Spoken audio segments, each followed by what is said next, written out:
Hey guys, welcome back to another episode of CJ's Coins and Crafts. So this is the next episode in our U.S. commemorative series. This one covers the 1926 through 1939 Oregon Trail Memorial Half Dollar.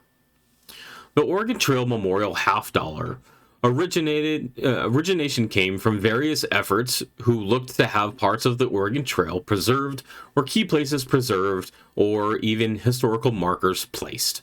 The concept behind the Oregon Trail commemorative came from a few places, one being an Ohio-born farmer named Ezra Meeker.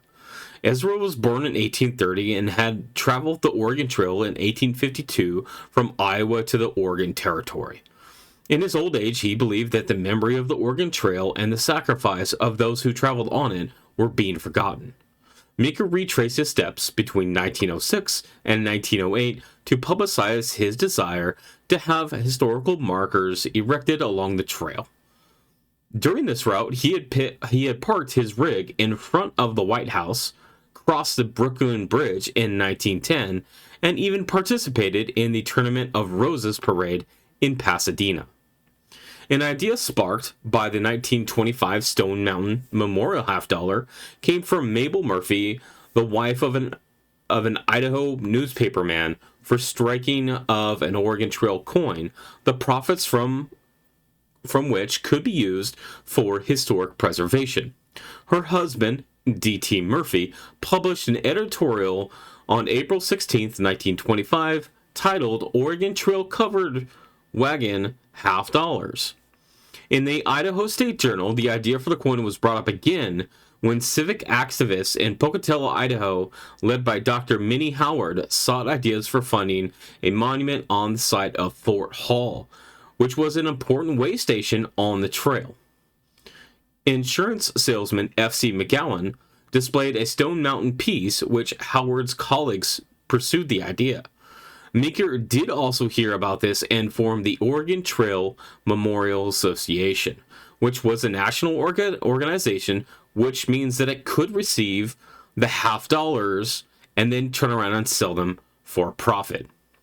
There had been 12 commemorative coins issued between 1920 and 1925, with many of the legislators feeling that the coins were being allowed that had commemorated events of local and not national interests.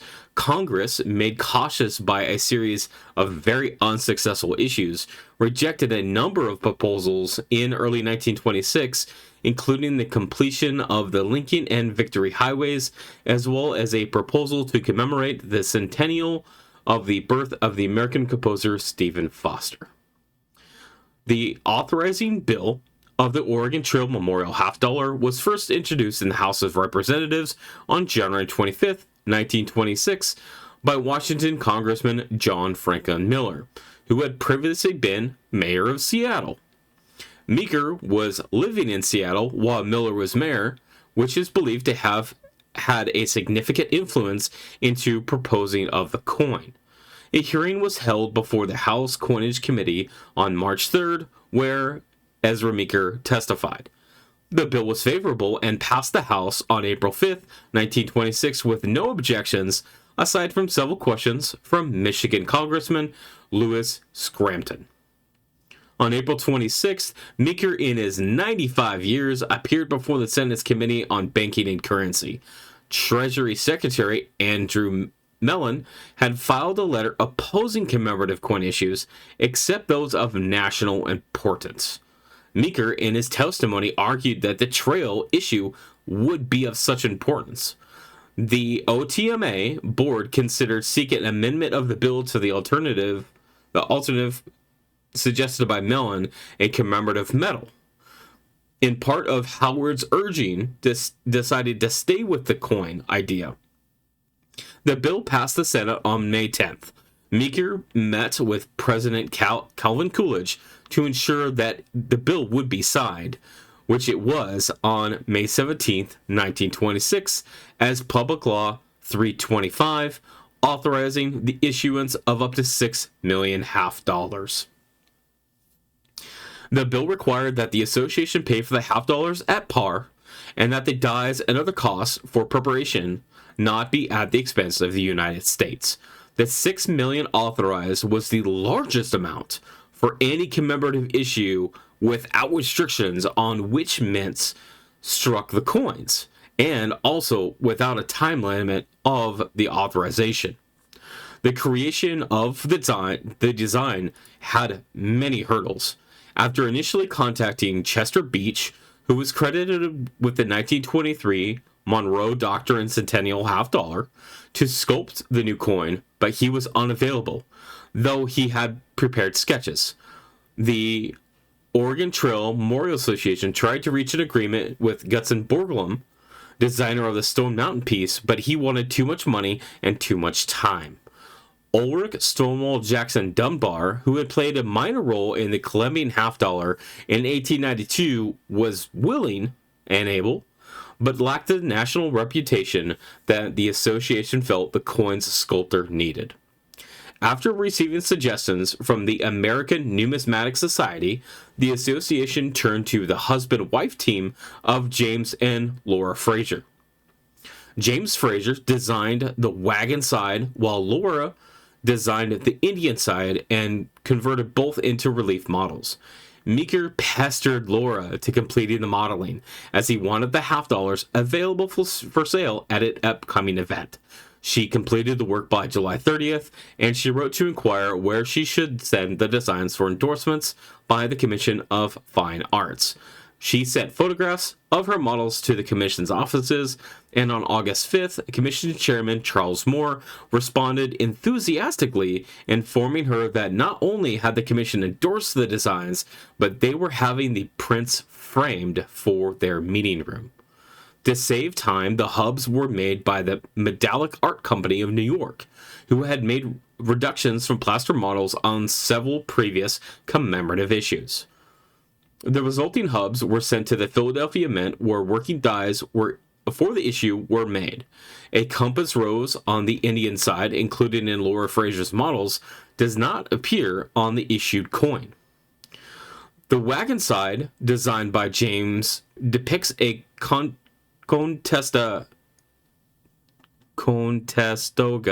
wagon drawn by two oxen heading into an extremely large setting sun with resplendent rays. The designer's initials appear behind the wagon, 5 stars appear below the wagon. The exact representation is unknown of these stars, but they are thought to reflect 5 states and territories which pioneers would have passed through along the trail. The Indian side, designed by Laura, features a dramatically rendered Native American standing erect with an outstretched arm in what is described as a gesture of peace. The Native American wears a headdress, has a blanket and bow, and is superimposed on a map of the United States with a line of wagons heading west. The design is carried to the rim of the coin, with Hudson Bay remaining visible in the upper right.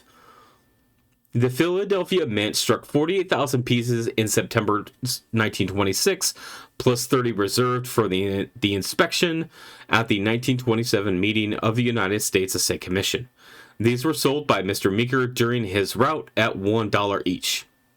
The 1926 issue had been dubbed by the association the Ezra Meeker issue. The first piece struck was presented to Meeker, while the second one was presented to Howard, which now rests in the Idaho State Historical Museum.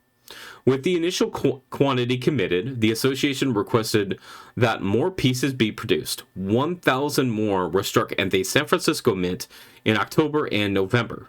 This was the first commemorative coin to be struck at multiple mints. Meeker was given coins apportioned to his age over the next few years when he celebrated both his 96th and 97th birthdays. The Oregon Trail Memorial half dollar had year-dated coins in 1926, 1928, and then none until 1933. 1934, then 1936, through 1939.